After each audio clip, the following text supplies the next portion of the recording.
The letter arrived at Thornfield Cottage on a grey morning in early spring, sealed with wax bearing the crest of a house that had not employed a single soul in nearly a decade, and Margaret Ashworth read it 3 times before she believed what it said. Duke Alastair Blackwood, absent from Ravenscroft Manor for 11 years, had returned to England only long enough to instruct his solicitor to find a caretaker, and the solicitor, a thin nervous man named Mr. Pemberton who had clearly never enjoyed a comfortable conversation in his life, had somehow landed upon Margaret's name through the local parish register, where she was listed as a woman of no particular family, no particular prospects, and a reputation for being able to fix anything that broke, from a stubborn well pump to a collapsed garden wall. The terms of the letter were strange and specific. She was to take up residence at Ravenscroft Manor immediately. She was to be given a working budget for repairs, and she had 60 days, precisely 60, to bring the estate back to a state fit for habitation before the Duke returned to inspect it and decide,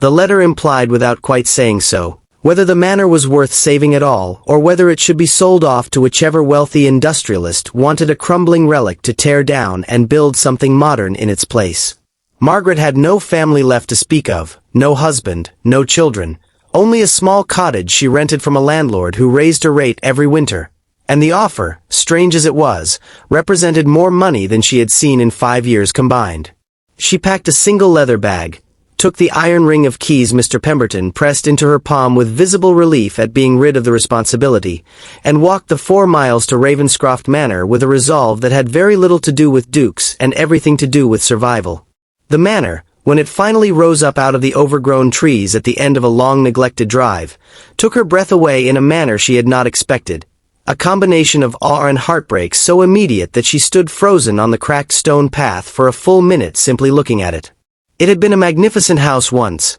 That much was obvious even in ruin. Its Gothic stone facade rising 3 stories with tall arched windows, a small crumbling tower at one corner, and thick ropes of ivy that had climbed so aggressively over the years that entire sections of wall were nearly invisible beneath the green. Broken glass hung in jagged remnants from several of the upper windows, the once grand entrance door had warped and split along one seam, and the courtyard before the house had surrendered entirely to wild grass and weeds that grew waist-high around a dry stone fountain choked with rust and dead leaves. It looked less like a home and more like something the earth itself was slowly reclaiming, patient and inevitable, and Margaret understood immediately why the Duke, whoever he was and whatever had driven him away for 11 years, had not been eager to return and witness what neglect had done to his family's legacy. She stood there a long while, keys in one hand and travel bag in the other, feeling the weight of 60 days settle onto her shoulders like a physical thing,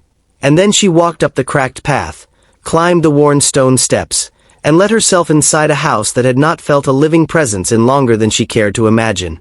The interior matched the exterior in its sorrow, dust thick as felt over every surface, furniture draped in yellowed sheets that had themselves become nests for generations of mice, wallpaper peeling in long curling strips from walls stained by years of leaking roof, and a silence so complete that Margaret found herself speaking aloud simply to break it, murmuring to the empty rooms as though the house itself might answer. But beneath the decay, she saw something else too, the bones of what had once been genuinely beautiful, carved wooden banisters that only needed cleaning and oil to gleam again, a grand fireplace in the main hall large enough to warm the entire room if the chimney could be cleared, high ceilings with faded but still visible plasterwork that spoke of craftsmanship no modern builder would bother attempting anymore. She began her work that very afternoon, starting with a single habitable room she could find, a small chamber off the kitchen that had somehow escaped the worst of the water damage, and she scrubbed it clean with her own hands, built a fire in its narrow hearth, and slept that first night wrapped in her traveling cloak on a bare mattress she had beaten free of dust,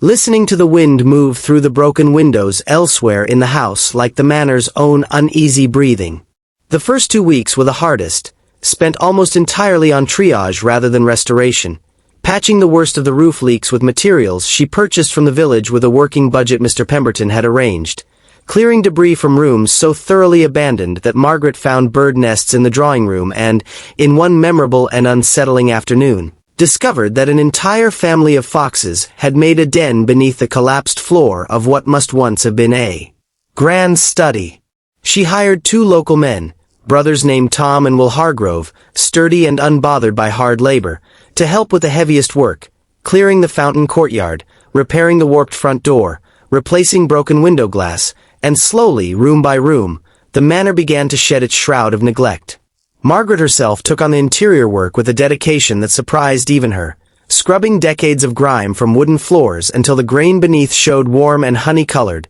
polishing brass fixtures until they caught the light again, mending torn curtains with careful stitches by candlelight after the day's heavier labor was done. She found, in the process, that she had begun to love the house in a way she had not expected, that each room she restored felt like a small victory not just against dust and decay but against the loneliness that had followed her since her own losses, and she started talking to the manor the way lonely people sometimes talk to the spaces they inhabit, telling it that she would not let it fall, that whatever had driven its master away. The house itself had done nothing to deserve abandonment. She learned, from Tom Hargrove one evening as they cleared debris from an overgrown garden path, some of the manor's history, told in the careful, half-embarrassed way that villagers spoke of the gentry's misfortunes. The Duke had lost his wife and infant son to fever within the same terrible week, 11 years past, and had left England the following month, unable, so the story went, to remain in a house so thoroughly haunted by what he had lost.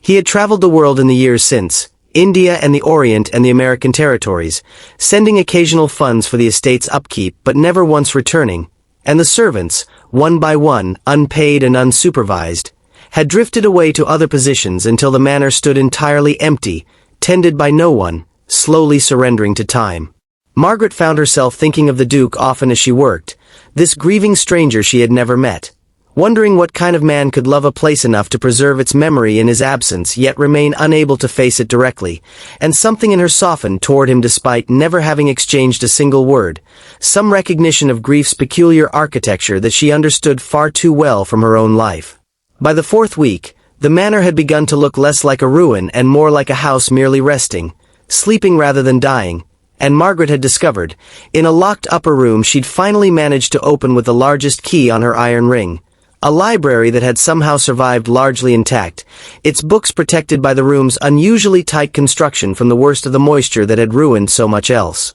She spent her rare evening hours there, exhausted but unwilling to simply collapse into sleep, reading by candlelight from volumes that ranged from philosophy to poetry to detailed agricultural treatises, and she found in the margins of several books small handwritten notes in a strong, slanted hand that she came to recognize, over the following weeks, as belonging to the Duke himself, observations and half-formed thoughts scrawled beside passages that had apparently moved him, and she began to feel she was coming to know this absent man through the intimate evidence of what he had once loved to read, what had once made him pause and reach for a pen. It was a strange sort of courtship, she thought sometimes, falling half in love with the ghost of a man's mind while restoring the physical shell of the life he had abandoned, and she told herself firmly, more than once, that it was foolishness, that the actual Duke Alistair Blackwood would return in his fine traveling clothes with his aristocratic bearing and would look at her, a caretaker of no family and no fortune,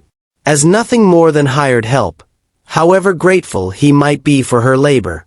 The 60th day arrived with a fine misting rain that Margaret took as almost cruel timing after weeks of relatively cooperative weather, and she spent the morning in a state of nervous energy she hadn't experienced since her own wedding day years before, walking through each restored room one final time, adjusting curtains, arranging fresh flowers cut from the garden she had reclaimed from wilderness, making certain that every surface gleamed and every corner told the story of care rather than neglect. The manor was not perfect, not entirely restored to its former grandeur. There remained rooms she had not had time to touch, an entire east wing still sealed and untouched, but what she had accomplished in 60 days felt, to her own eyes, nothing short of remarkable, a house pulled back from the edge of ruin and given breath again. She stood in the newly cleared courtyard near the fountain, which now ran with fresh water she had paid to have the old pipes repaired for, and watched the long drive with an anxiety she hadn't expected to feel so acutely, and when a carriage finally appeared through the misting rain,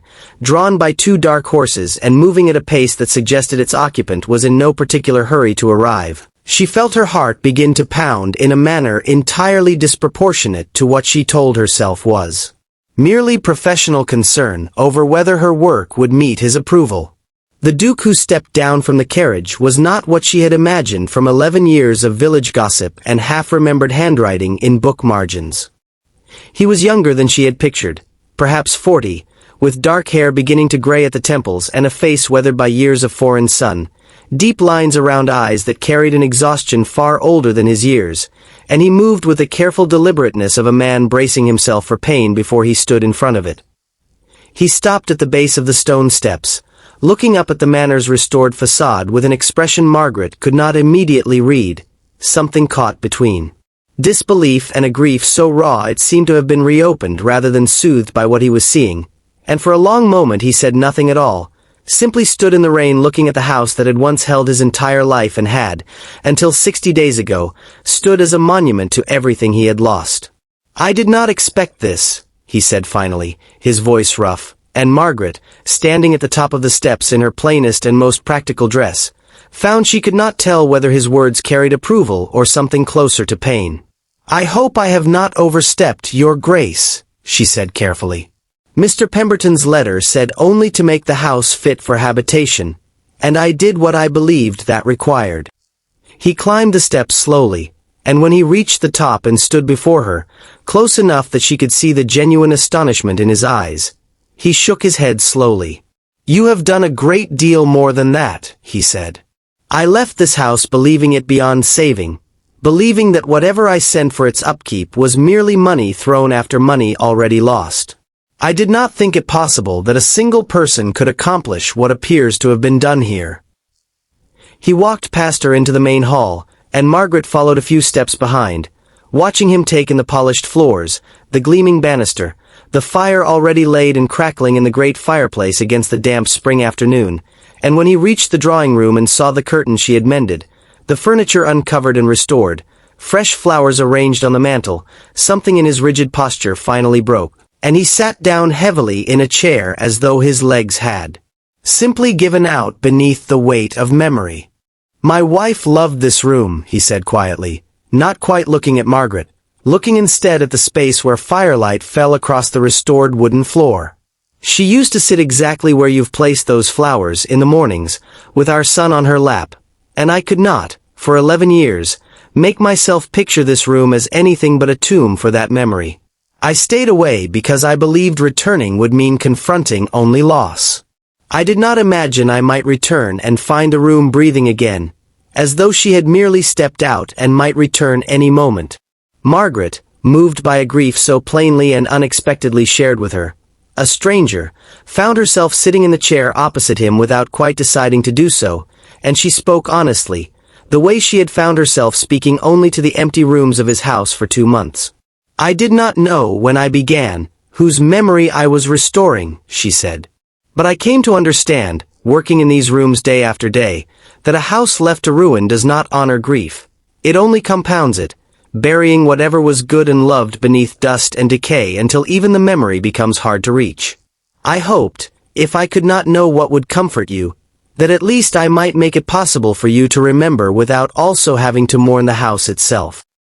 He looked at her then, truly looked, in a way that made Margaret acutely aware of the 2 months of labor visible on her own hands, the calluses and small scars of a woman who had rebuilt a home with more than money, and something passed between them in that look that had nothing to do with rank or fortune and everything to do with two people who understood, each in their own hard-won way, what it cost to keep living after loss had tried its best to hollow you out. Over the following days, as the Duke settled back into a house he had not expected to feel at home in again,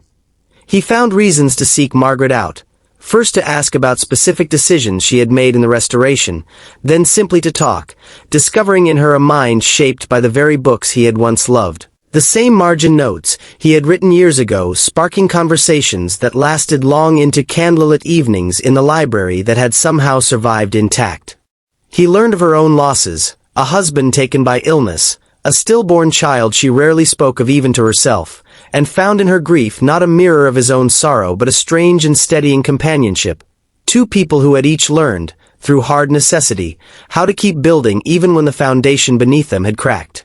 The East Wing, still sealed when he arrived, became a project they undertook together in the weeks that followed his return. No longer Duke and hired caretaker, but simply two people clearing dust from rooms that held difficult memories, and Margaret watched him grow steadily less haunted with each room reclaimed. Watched the manor itself seem to exhale as though it too had been waiting 11 years for someone willing to open its shuttered spaces to light again. By midsummer, when the garden Margaret had cleared bloomed riotously with roses that had somehow survived a decade of neglect, Alistair found her at the restored fountain one evening, watching the water catch the last of the sunset light, and he told her, with the same careful honesty she had come to recognize as fundamental to his nature, that he had returned to Ravenscroft expecting to find a ruin he could finally, mercifully, sell away, and had instead found a home reborn, and a woman inside. It whose quiet strength had accomplished what 11 years of his own grief had failed to do, which was to teach him that a house, like a heart, could be rebuilt not by forgetting what had been lost within it, but by choosing, deliberately and with great care, to fill it with life again. Margaret, who had arrived at Ravenscroft Manor with nothing but a travel bag and an iron ring of keys, found herself standing in a courtyard she had reclaimed from wilderness with her own two hands, being asked by a duke to remain not as caretaker but as something far more permanent, and she understood, accepting him with a certainty that surprised her, that she had spent 60 days rebuilding a house and had, without ever intending to, rebuilt something in herself as well, a belief that even the most thoroughly abandoned things, given enough patience and enough love, could be brought back to life. If this story touched your heart, don't forget to subscribe for more tales of love, loss, and quiet resilience. Thank you, and stay well.